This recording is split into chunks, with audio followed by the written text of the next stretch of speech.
So we're standing here in an Engelmann Spruce stand in Teton Canyon. This forest type is not well represented within the Teton Canyon treatment area, but it's an area of high concern to us.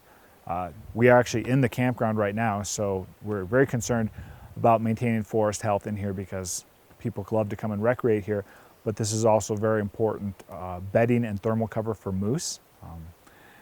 In the winter, this is protected from the wind, and then in the summer it's a lot cooler than the outer areas.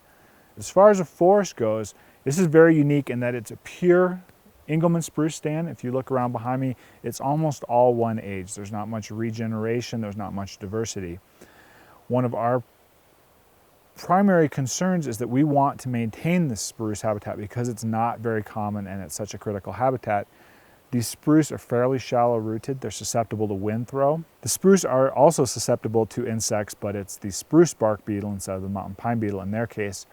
What we're concerned is if we had some sort of large wind event or spruce bark beetle infestation, there would be severe mortality in these stands. And because there's no regeneration, the spruce stand would functionally cease to exist.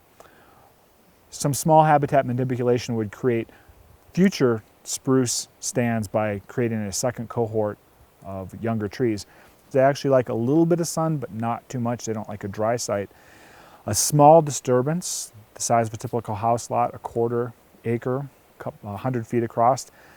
If we were to cut out several small patches like that, it would not create a big enough opening that wind could come in and blow so many trees down, but it would allow the seed from the neighboring trees to drop in there and the sunlight, and we would get little patches of regeneration.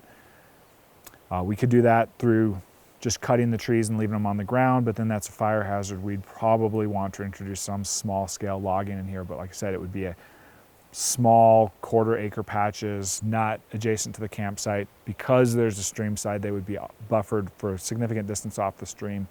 And we know there are several rare plants down here that are adapted to these moist habitat, and we would be doing surveys and staying away from those areas as well.